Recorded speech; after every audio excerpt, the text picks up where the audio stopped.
Chapter 12.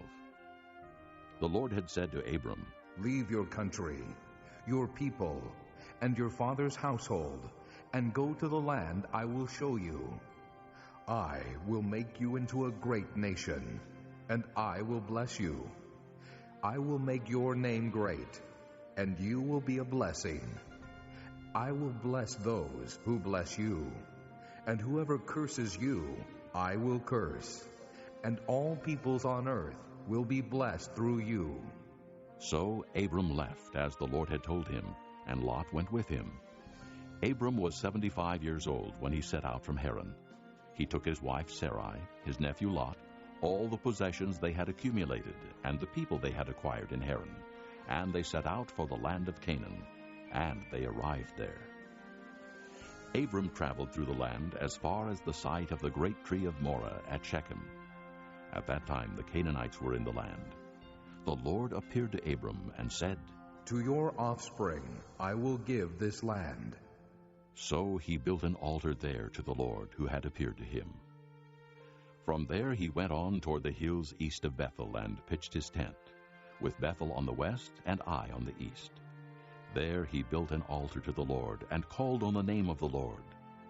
Then Abram set out and continued toward the Negev. Now there was a famine in the land, and Abram went down to Egypt to live there for a while, because the famine was severe. As he was about to enter Egypt, he said to his wife Sarai, "I know what a beautiful woman you are. When the Egyptians see you, they will say, 'This is his wife.' Then they will kill me, but will let you live. Say you are my sister, so that I will be treated well for your sake, and my life will be spared because of you." When Abram came to Egypt, the Egyptians saw that she was a very beautiful woman. And when Pharaoh's officials saw her, they praised her to Pharaoh, and she was taken into his palace. He treated Abram well for her sake, and Abram acquired sheep and cattle, male and female donkeys, men servants and maidservants, and camels. But the Lord inflicted serious diseases on Pharaoh and his household because of Abram's wife Sarai. So Pharaoh summoned Abram. "What have you done to me?" he said. "Why didn't you tell me she was your wife? Why did you say she is my sister, so that I took her to be my wife? Now then, here is your wife. Take her and go." Then Pharaoh gave orders about Abram to his men, and they sent him on his way with his wife and everything he had. Chapter 13. So Abram went up from Egypt to the Negev with his wife and everything he had, and Lot went with him. Abram had become very wealthy in livestock and in silver and gold.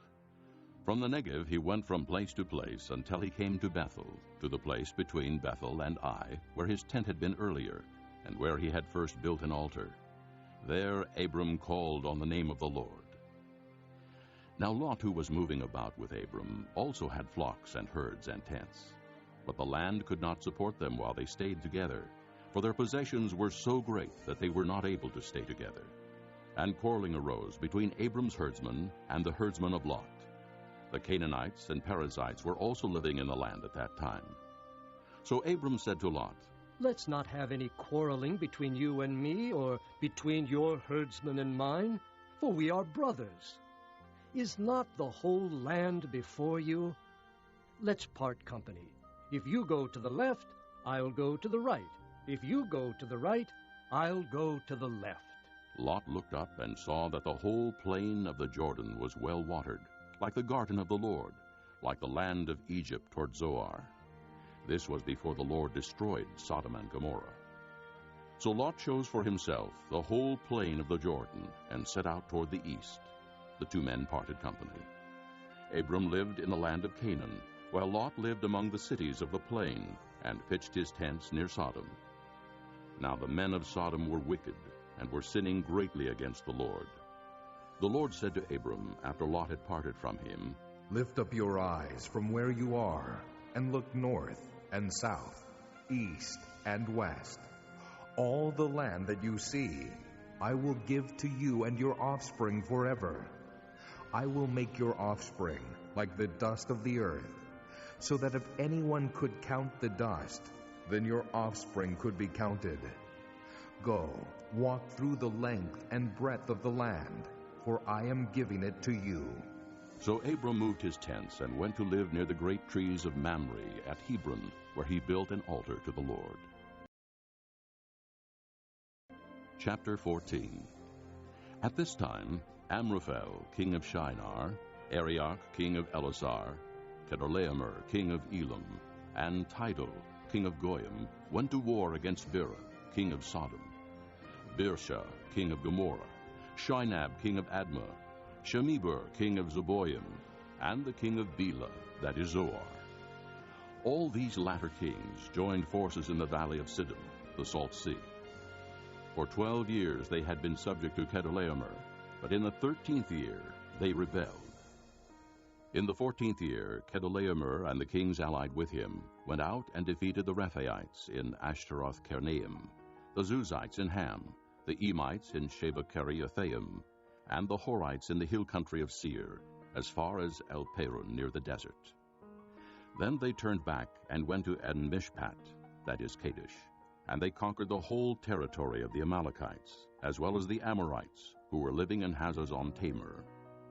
Then the king of Sodom, the king of Gomorrah, the king of Admah, the king of Zeboim, and the king of Bela, that is Zoar, marched out and drew up their battle lines in the valley of Siddim against Kedorlaomer, king of Elam, Tidal, king of Goyim, Amraphel, king of Shinar, and Arioch, king of Elasar, 4 kings against 5. Now the valley of Siddim was full of tar pits, and when the kings of Sodom and Gomorrah fled, some of the men fell into them, and the rest fled to the hills. The 4 kings seized all the goods of Sodom and Gomorrah and all their food. Then they went away.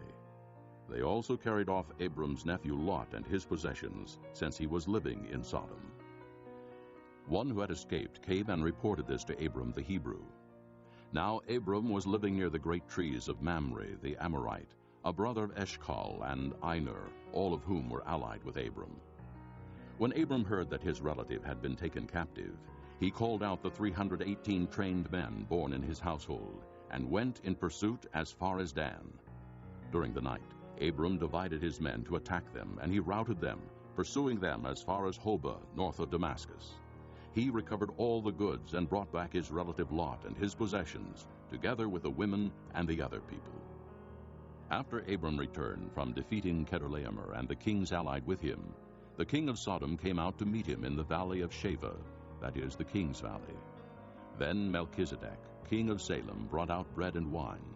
He was priest of God Most High, and he blessed Abram, saying, Blessed be Abram by God Most High, creator of heaven and earth, and blessed be God Most High, who delivered your enemies into your hand. Then Abram gave him 1/10 of everything. The king of Sodom said to Abram, Give me the people, and keep the goods for yourself. But Abram said to the king of Sodom, I have raised my hand to the Lord, God Most High, creator of heaven and earth, and have taken an oath that I will accept nothing belonging to you, not even a thread or the thong of a sandal, so that you will never be able to say, I made Abram rich. I will accept nothing but what my men have eaten, and the share that belongs to the men who went with me, to Aner, Eshcol, and Mamre. Let them have their share. Chapter 15. After this, the word of the Lord came to Abram in a vision. Do not be afraid, Abram. I am your shield, your very great reward.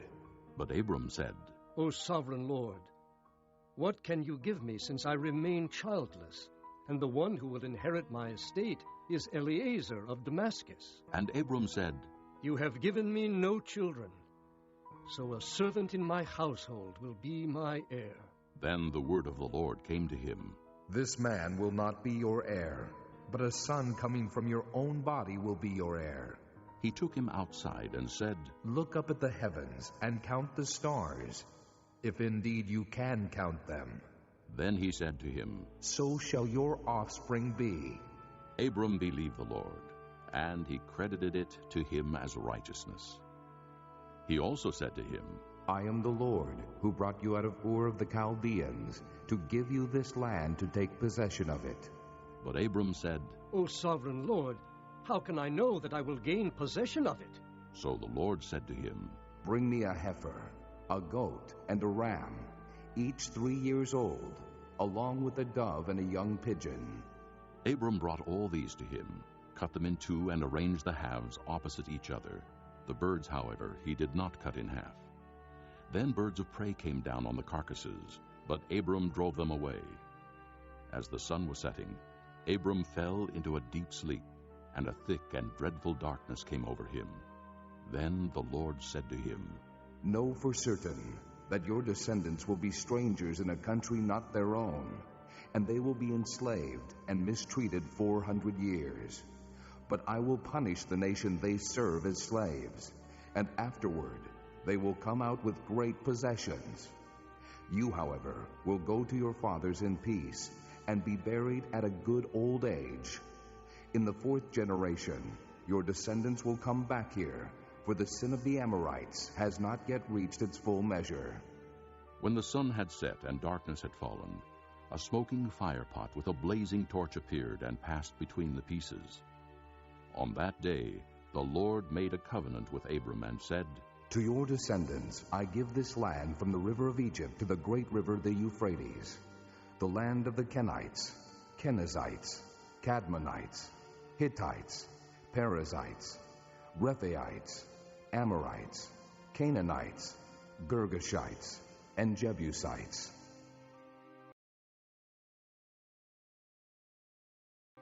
Chapter 16.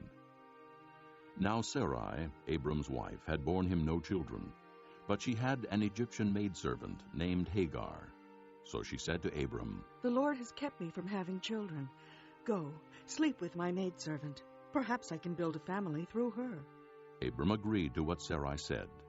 So after Abram had been living in Canaan 10 years, Sarai his wife took her Egyptian maidservant Hagar and gave her to her husband to be his wife. He slept with Hagar, and she conceived. When she knew she was pregnant, she began to despise her mistress. Then Sarai said to Abram, You are responsible for the wrong I am suffering. I put my servant in your arms, and now that she knows she is pregnant, she despises me. May the Lord judge between you and me. Your servant is in your hands. Abram said, Do with her whatever you think best. Then Sarai mistreated Hagar, so she fled from her. The angel of the Lord found Hagar near a spring in the desert. It was the spring that is beside the road to Shur. And he said, Hagar, servant of Sarai, where have you come from, and where are you going? I'm running away from my mistress Sarai. She answered. Then the angel of the Lord told her, Go back to your mistress and submit to her. The angel added, I will so increase your descendants that they will be too numerous to count. The angel of the Lord also said to her, You are now with child, and you will have a son. You shall name him Ishmael, for the Lord has heard of your misery. He will be a wild donkey of a man. His hand will be against everyone, and everyone's hand against him, and he will live in hostility toward all his brothers. She gave this name to the Lord who spoke to her. You are the God who sees me. For she said, I have now seen the one who sees me. That is why the well was called Beer Lahairoi. It is still there between Kadesh and Bered. So Hagar bore Abram a son, and Abram gave the name Ishmael to the son she had borne. Abram was 86 years old when Hagar bore him Ishmael. Chapter 17. When Abram was 99 years old, the Lord appeared to him and said, I am God Almighty. Walk before me and be blameless. I will confirm my covenant between me and you, and will greatly increase your numbers. Abram fell face down, and God said to him, As for me, this is my covenant with you. You will be the father of many nations. No longer will you be called Abram. Your name will be Abraham, for I have made you a father of many nations. I will make you very fruitful. I will make nations of you, and kings will come from you. I will establish my covenant as an everlasting covenant between me and you and your descendants after you for generations to come, to be your God and the God of your descendants after you. The whole land of Canaan, where you are now an alien, I will give as an everlasting possession to you, and your descendants after you, and I will be their God. Then God said to Abraham, As for you, you must keep my covenant, you and your descendants after you, for the generations to come. This is my covenant with you and your descendants after you, the covenant you are to keep. Every male among you shall be circumcised. You are to undergo circumcision, and it will be the sign of the covenant between me and you. For the generations to come, every male among you who is 8 days old must be circumcised, including those born in your household, or bought with money from a foreigner, those who are not your offspring. Whether born in your household or bought with your money, they must be circumcised. My covenant in your flesh is to be an everlasting covenant. Any uncircumcised male who has not been circumcised in the flesh will be cut off from his people. He has broken my covenant. God also said to Abraham, As for Sarai, your wife, you are no longer to call her Sarai. Her name will be Sarah. I will bless her, and will surely give you a son by her. I will bless her so that she will be the mother of nations. Kings of peoples will come from her. Abraham fell face down. He laughed and said to himself, Will a son be born to a man 100 years old? Will Sarah bear a child at the age of 90? And Abraham said to God, If only Ishmael might live under your blessing. Then God said, Yes, but your wife Sarah will bear you a son, and you will call him Isaac. I will establish my covenant with him as an everlasting covenant for his descendants after him. And as for Ishmael, I have heard you. I will surely bless him. I will make him fruitful and will greatly increase his numbers. He will be the father of 12 rulers, and I will make him into a great nation. But my covenant I will establish with Isaac, whom Sarah will bear to you by this time next year. When he had finished speaking with Abraham, God went up from him. On that very day, Abraham took his son Ishmael and all those born in his household, or bought with his money, every male in his household, and circumcised them as God told him. Abraham was 99 years old when he was circumcised, and his son Ishmael was 13. Abraham and his son Ishmael were both circumcised on that same day, and every male in Abraham's household, including those born in his household, or bought from a foreigner, was circumcised with him. Chapter 18. The Lord appeared to Abraham near the great trees of Mamre while he was sitting at the entrance to his tent in the heat of the day. Abraham looked up and saw 3 men standing nearby. When he saw them, he hurried from the entrance of his tent to meet them and bowed low to the ground. He said, If I have found favor in your eyes, my lord, do not pass your servant by. Let a little water be brought, and then you may all wash your feet and rest under this tree. Let me get you something to eat, so you can be refreshed, and then go on your way, now that you have come to your servant. Very well, they answered. do as you say. So Abraham hurried into the tent to Sarah. Quick, He said, get 3 seahs of fine flour and knead it and bake some bread. Then he ran to the herd and selected a choice tender calf and gave it to a servant who hurried to prepare it. He then brought some curds and milk and the calf that had been prepared and set these before them. While they ate, he stood near them under a tree. Where is your wife Sarah? They asked him. There, in the tent. He said. Then the Lord said, I will surely return to you about this time next year, and Sarah your wife will have a son. Now Sarah was listening at the entrance to the tent which was behind him. Abraham and Sarah were already old and well advanced in years, and Sarah was past the age of childbearing. So Sarah laughed to herself as she thought, After I am worn out and my master is old, will I now have this pleasure? Then the Lord said to Abraham, Why did Sarah laugh and say, Will I really have a child now that I am old? Is anything too hard for the Lord? I will return to you at the appointed time next year, and Sarah will have a son. Sarah was afraid, so she lied and said, I did not laugh. But he said, Yes, you did laugh. When the men got up to leave, they looked down toward Sodom, and Abraham walked along with them to see them on their way. Then the Lord said, Shall I hide from Abraham what I am about to do? Abraham will surely become a great and powerful nation, and all nations on earth will be blessed through him. For I have chosen him, so that he will direct his children and his household after him, to keep the way of the Lord by doing what is right and just, so that the Lord will bring about for Abraham what he has promised him. Then the Lord said, The outcry against Sodom and Gomorrah is so great, and their sin so grievous, that I will go down and see if what they have done is as bad as the outcry that has reached me. If not, I will know. The men turned away and went toward Sodom, but Abraham remained standing before the Lord. Then Abraham approached him and said, Will you sweep away the righteous with the wicked?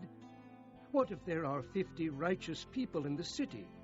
Will you really sweep away and not spare the place for the sake of the 50 righteous people in it? Far be it from you to do such a thing, to kill the righteous with the wicked, treating the righteous and the wicked alike. Far be it from you. Will not the judge of all the earth do right? The Lord said, If I find 50 righteous people in the city of Sodom, I will spare the whole place for their sake. Then Abraham spoke up again. Now that I have been so bold as to speak to the Lord, though I am nothing but dust and ashes, what if the number of the righteous is 5 less than 50? Will you destroy the whole city because of 5 people? If I find 45 there, he said, I will not destroy it. Once again he spoke to him. What if only 40 are found there? He said, For the sake of 40, I will not do it. Then he said, May the Lord not be angry, but let me speak. What if only 30 can be found there? He answered, I will not do it if I find 30 there. Abraham said, Now that I have been so bold as to speak to the Lord, what if only 20 can be found there? He said, For the sake of 20, I will not destroy it. Then he said, May the Lord not be angry, but let me speak just once more. What if only 10 can be found there? He answered, For the sake of 10, I will not destroy it. When the Lord had finished speaking with Abraham, he left, and Abraham returned home. Chapter 19. The 2 angels arrived at Sodom in the evening, and Lot was sitting in the gateway of the city. When he saw them, he got up to meet them and bowed down with his face to the ground. My lords, He said, please, turn aside to your servant's house. You can wash your feet and spend the night, and then go on your way early in the morning. No, they answered. we will spend the night in the square. But he insisted so strongly that they did go with him and entered his house. He prepared a meal for them, baking bread without yeast, and they ate. Before they had gone to bed, all the men from every part of the city of Sodom, both young and old, surrounded the house. They called to Lot. Where are the men who came to you tonight? Bring them out to us so that we can have sex with them. Lot went outside to meet them and shut the door behind him and said, No, my friends, don't do this wicked thing. Look, I have 2 daughters who have never slept with a man. Let me bring them out to you, and you can do what you like with them.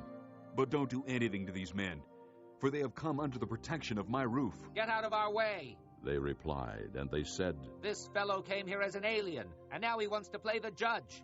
We'll treat you worse than them. They kept bringing pressure on Lot and moved forward to break down the door. But the men inside reached out and pulled Lot back into the house and shut the door. Then they struck the men who were at the door of the house, young and old, with blindness, so that they could not find the door. The 2 men said to Lot, Do you have anyone else here? Sons-in-law, sons or daughters, or anyone else in the city who belongs to you? Get them out of here, because we are going to destroy this place. The outcry to the Lord against its people is so great that he has sent us to destroy it. So Lot went out and spoke to his sons-in-law, who were pledged to marry his daughters. He said, Hurry and get out of this place, because the Lord is about to destroy the city. But his sons-in-law thought he was joking. With the coming of dawn, the angels urged Lot, saying, Hurry, take your wife and your 2 daughters who are here, or you will be swept away when the city is punished. When he hesitated, The men grasped his hand and the hands of his wife and of his 2 daughters, and led them safely out of the city, for the Lord was merciful to them. As soon as they had brought them out, one of them said, "Flee for your lives. Don't look back, and don't stop anywhere in the plain. Flee to the mountains, or you will be swept away." But Lot said to them, "No, my lords, please. Your servant has found favor in your eyes, and you have shown great kindness to me in sparing my life. But I can't flee to the mountains. This disaster will overtake me, and I'll die. Look, here is a town near enough to run to, and it is small. Let me flee to it. It is very small, isn't it? Then my life will be spared." He said to him, "Very well. I will grant this request too. I will not overthrow the town you speak of, but flee there quickly, because I cannot do anything until you reach it." That is why the town was called Zoar. By the time Lot reached Zoar, the sun had risen over the land. Then the Lord rained down burning sulfur on Sodom and Gomorrah, from the Lord out of the heavens. Thus he overthrew those cities and the entire plain, including all those living in the cities, and also the vegetation in the land. But Lot's wife looked back, and she became a pillar of salt. Early the next morning, Abraham got up and returned to the place where he had stood before the Lord. He looked down toward Sodom and Gomorrah, toward all the land of the plain, and he saw dense smoke rising from the land, like smoke from a furnace. So when God destroyed the cities of the plain, he remembered Abraham, and he brought Lot out of the catastrophe that overthrew the cities where Lot had lived. Lot and his 2 daughters left Zoar and settled in the mountains, for he was afraid to stay in Zoar. He and his 2 daughters lived in a cave. One day the older daughter said to the younger, "Our father is old, and there is no man around here to lie with us, as is the custom all over the earth. Let's get our father to drink wine, and then lie with him, and preserve our family line through our father." That night they got their father to drink wine, and the older daughter went in and lay with him. He was not aware of it when she lay down or when she got up. The next day the older daughter said to the younger, "Last night I lay with my father. Let's get him to drink wine again tonight, and you go in and lie with him, so we can preserve our family line through our father." So they got their father to drink wine that night also, and the younger daughter went and lay with him. Again, he was not aware of it when she lay down or when she got up. So both of Lot's daughters became pregnant by their father. The older daughter had a son, and she named him Moab. He is the father of the Moabites of today. The younger daughter also had a son, and she named him Ben-Ammi. He is the father of the Ammonites of today. This concludes Disc 1.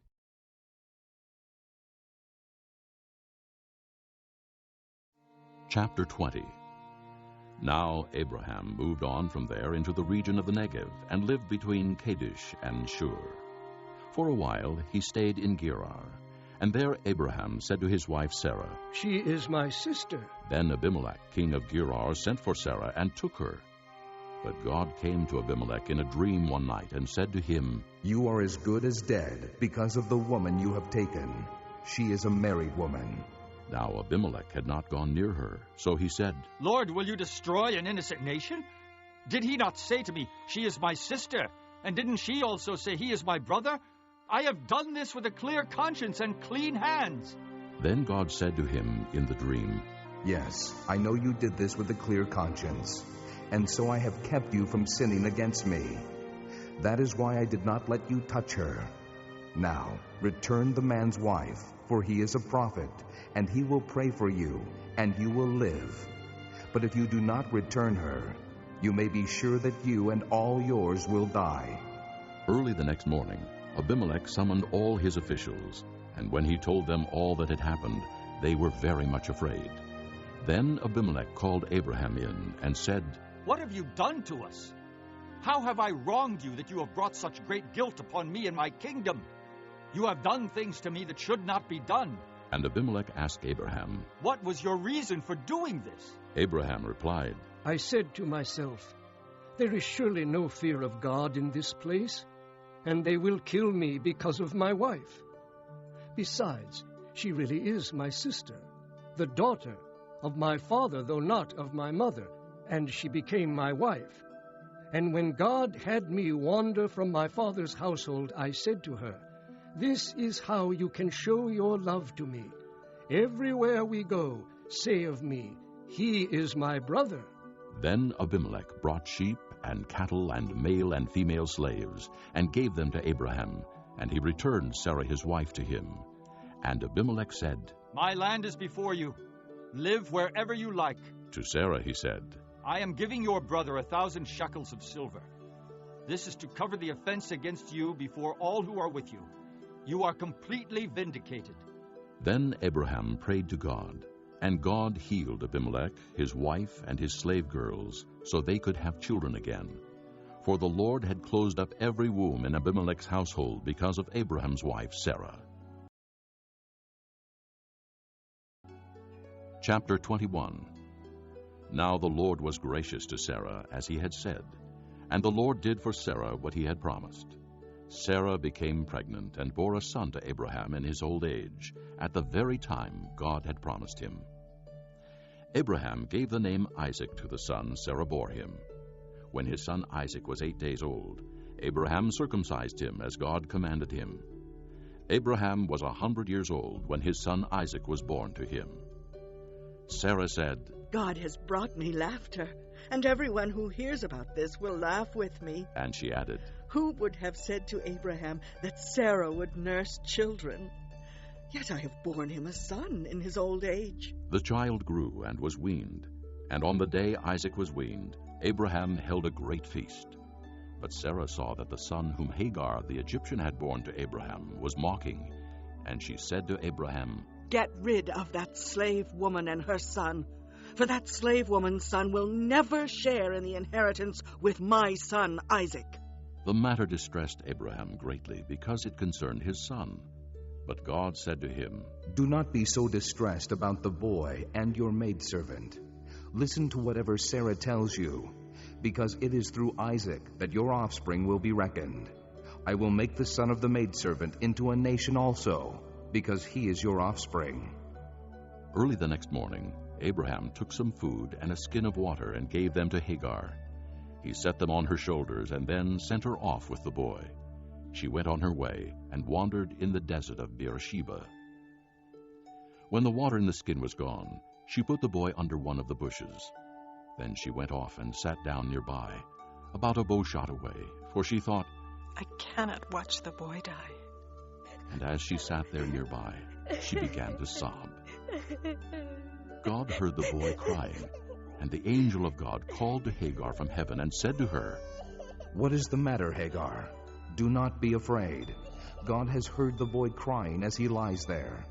Lift the boy up and take him by the hand, for I will make him into a great nation." Then God opened her eyes, and she saw a well of water. So she went and filled the skin with water and gave the boy a drink. God was with the boy as he grew up. He lived in the desert and became an archer. While he was living in the desert of Paran, his mother got a wife for him from Egypt. At that time, Abimelech and Phicol, the commander of his forces, said to Abraham, "God is with you in everything you do. Now swear to me here before God that you will not deal falsely with me or my children or my descendants. Show to me and the country where you are living as an alien the same kindness I have shown to you." Abraham said, "I swear it." Then Abraham complained to Abimelech about a well of water that Abimelech's servants had seized. But Abimelech said, "I don't know who has done this. You did not tell me, and I heard about it only today." So Abraham brought sheep and cattle and gave them to Abimelech, and the two men made a treaty.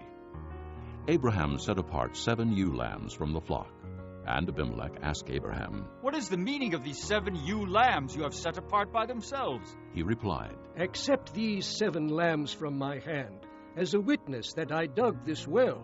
So that place was called Beersheba, because the two men swore an oath there. After the treaty had been made at Beersheba, Abimelech and Phicol, the commander of his forces, returned to the land of the Philistines. Abraham planted a tamarisk tree in Beersheba, and there he called upon the name of the Lord, the eternal God. And Abraham stayed in the land of the Philistines for a long time. Chapter 22. Sometime later, God tested Abraham. He said to him, Abraham. Here I am, he replied. Then God said, Take your son, your only son, Isaac, whom you love, and go to the region of Moriah. Sacrifice him there as a burnt offering on one of the mountains I will tell you about. Early the next morning, Abraham got up and saddled his donkey. He took with him 2 of his servants and his son Isaac. When he had cut enough wood for the burnt offering, he set out for the place God had told him about. On the 3rd day, Abraham looked up and saw the place in the distance. He said to his servants, Stay here with the donkey while I and the boy go over there. We will worship, and then we will come back to you. Abraham took the wood for the burnt offering and placed it on his son Isaac, and he himself carried the fire and the knife. As the 2 of them went on together, Isaac spoke up and said to his father Abraham, Father? Yes, my son? Abraham replied. The fire and wood are here. Isaac said. But where is the lamb for the burnt offering? Abraham answered, God himself will provide the lamb for the burnt offering, my son. And the 2 of them went on together. When they reached the place God had told him about, Abraham built an altar there and arranged the wood on it. He bound his son Isaac and laid him on the altar, on top of the wood. Then he reached out his hand and took the knife to slay his son. But the angel of the Lord called out to him from heaven, Abraham, Abraham. Here I am, he replied. Do not lay a hand on the boy, he said. Do not do anything to him. Now I know that you fear God, because you have not withheld from me your son, your only son. Abraham looked up, and there in a thicket he saw a ram caught by its horns. He went over and took the ram and sacrificed it as a burnt offering instead of his son. So Abraham called that place, The Lord Will Provide. And to this day it is said, On the mountain of the Lord it will be provided. The angel of the Lord called to Abraham from heaven a 2nd time and said, I swear by myself, declares the Lord, that because you have done this, and have not withheld your son, your only son, I will surely bless you, and make your descendants as numerous as the stars in the sky, and as the sand on the seashore. Your descendants will take possession of the cities of their enemies, and through your offspring, all nations on earth will be blessed, because you have obeyed me. Then Abraham returned to his servants, and they set off together for Beersheba, and Abraham stayed in Beersheba. Sometime later, Abraham was told, Milcah is also a mother.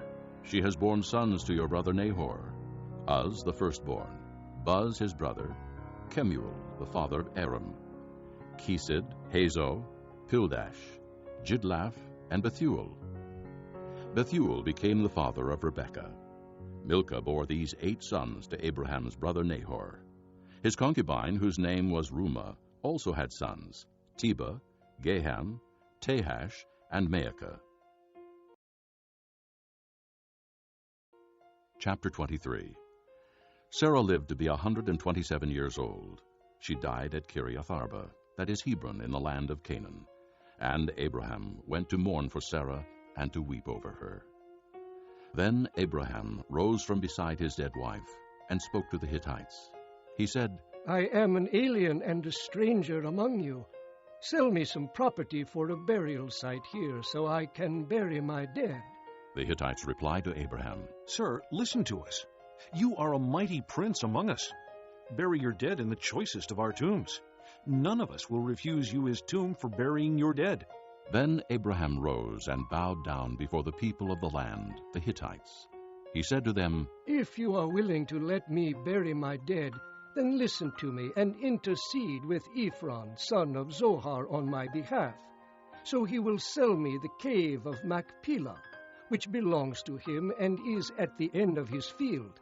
Ask him to sell it to me for the full price as a burial site among you. Ephron the Hittite was sitting among his people, and he replied to Abraham in the hearing of all the Hittites who had come to the gate of his city. No, my lord, he said. Listen to me. I give you the field, and I give you the cave that is in it. I give it to you in the presence of my people. Bury your dead. Again Abraham bowed down before the people of the land, and he said to Ephron in their hearing, Listen to me, if you will. I will pay the price of the field. Accept it from me so I can bury my dead there.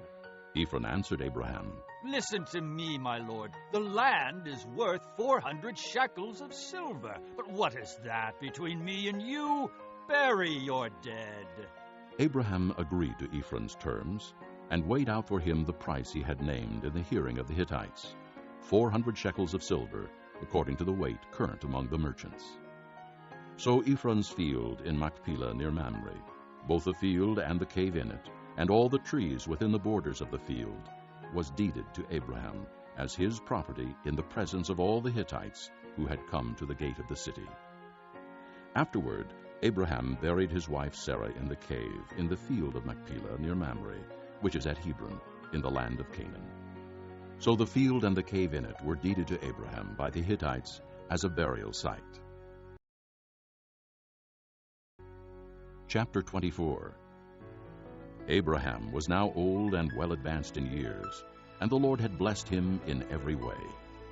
He said to the chief servant in his household, the one in charge of all that he had, Put your hand under my thigh.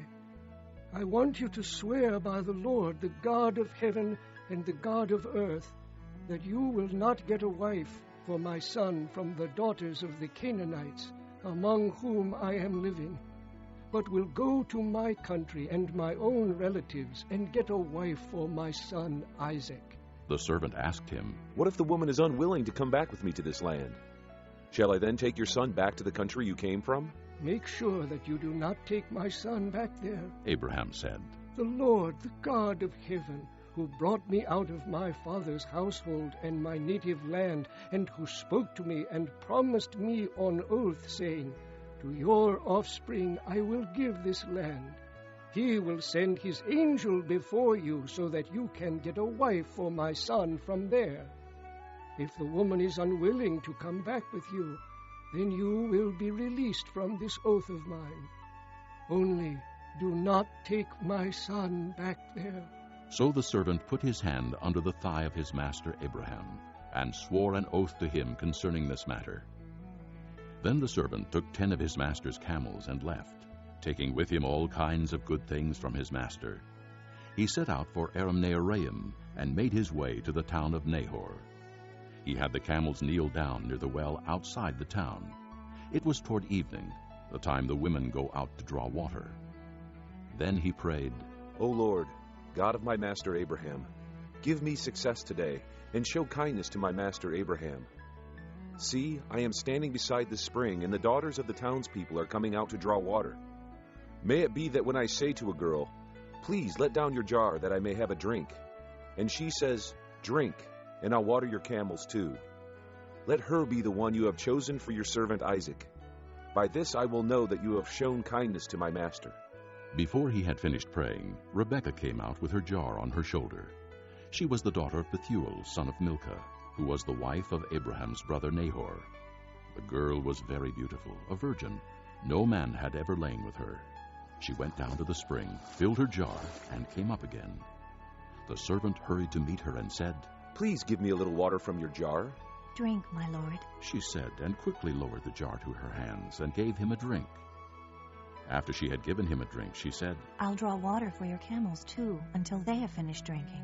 So she quickly emptied her jar into the trough, ran back to the well to draw more water, and drew enough for all his camels. Without saying a word, the man watched her closely to learn whether or not the Lord had made his journey successful.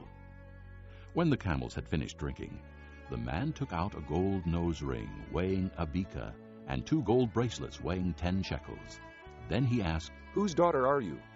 Please tell me, is there room in your father's house for us to spend the night? She answered him, I am the daughter of Bethuel, the son that Milcah bore to Nahor. And she added, We have plenty of straw and fodder, as well as room for you to spend the night. Then the man bowed down and worshipped the Lord, saying, Praise be to the Lord, the God of my master Abraham, who has not abandoned his kindness and faithfulness to my master. As for me, the Lord has led me on the journey to the house of my master's relatives. The girl ran and told her mother's household about these things. Now Rebekah had a brother named Laban, and he hurried out to the man at the spring. As soon as he had seen the nose ring and the bracelets on his sister's arms, and had heard Rebekah tell what the man said to her, he went out to the man and found him standing by the camels near the spring. "Come, you who are blessed by the Lord," he said. "Why are you standing out here? I have prepared the house and a place for the camels." So the man went to the house, and the camels were unloaded. Straw and fodder were brought for the camels, and water for him and his men to wash their feet. Then food was set before him. But he said, "I will not eat until I have told you what I have to say." "Then tell us," Laban said. So he said, "I am Abraham's servant. The Lord has blessed my master abundantly, and he has become wealthy. He has given him sheep and cattle, silver and gold, men servants and maidservants, and camels and donkeys. My master's wife Sarah has borne him a son in her old age, and he has given him everything he owns. And my master made me swear an oath and said, 'You must not get a wife for my son from the daughters of the Canaanites, in whose land I live, but go to my father's family and to my own clan and get a wife for my son.' Then I asked my master, 'What if the woman will not come back with me?' He replied, 'The Lord before whom I have walked will send his angel with you and make your journey a success, so that you can get a wife for my son from my own clan and from my father's family. Then, when you go to my clan, you will be released from my oath, even if they refuse to give her to you. You will be released from my oath.' When I came to the spring today, I said, 'O Lord God of my master Abraham, if you will, please grant success to the journey on which I have come. See, I am standing beside the spring.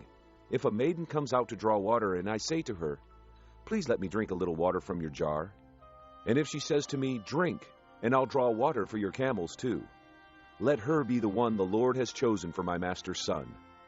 Before I finished praying in my heart, Rebekah came out with her jar on her shoulder. She went down to the spring and drew water, and I said to her, "Please, give me a drink." She quickly lowered her jar from her shoulder and said, "Drink, and I'll water your camels too." So I drank, and she watered the camels also. I asked her, "Whose daughter are you?" She said, "The daughter of Bethuel, son of Nahor, whom Milcah bore to him." Then I put the ring in her nose and the bracelets on her arms, and I bowed down and worshipped the Lord. I praised the Lord, the God of my master Abraham, who had led me on the right road to get the granddaughter of my master's brother for his son. Now, if you will show kindness and faithfulness to my master, tell me, and if not, tell me, so I may know which way to turn." Laban and Bethuel answered, "This is from the Lord.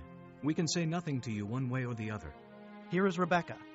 Take her and go, and let her become the wife of your master's son, as the Lord has directed." When Abraham's servant heard what they said, he bowed down to the ground before the Lord. Then the servant brought out gold and silver jewelry and articles of clothing and gave them to Rebekah. He also gave costly gifts to her brother and to her mother. Then he and the men who were with him ate and drank and spent the night there. When they got up the next morning, he said, "Send me on my way to my master." But her brother and her mother replied, "Let the girl remain with us 10 days or so. Then you may go." But he said to them, "Do not detain me. Now that the Lord has granted success to my journey, send me on my way so I may go to my master." Then they said, "Let's call the girl and ask her about it." So they called Rebekah and asked her. "Will you go with this man?" "I will go," she said. So they sent their sister Rebekah on her way, along with her nurse and Abraham's servant and his men. And they blessed Rebekah and said to her, "Our sister, may you increase to thousands upon thousands. May your offspring possess the gates of their enemies." Then Rebekah and her maids got ready and mounted their camels and went back with the man. So the servant took Rebekah and left. Now Isaac had come from Beer-lahai-roi, for he was living in the Negev. He went out to the field one evening to meditate, and as he looked up, he saw camels approaching. Rebekah also looked up and saw Isaac. She got down from her camel and asked the servant, "Who is that man in the field coming to meet us?" "He is my master," the servant answered. So she took her veil and covered herself. Then the servant told Isaac all he had done. Isaac brought her into the tent of his mother Sarah, and he married Rebekah. So she became his wife, and he loved her, and Isaac was comforted after his mother's death.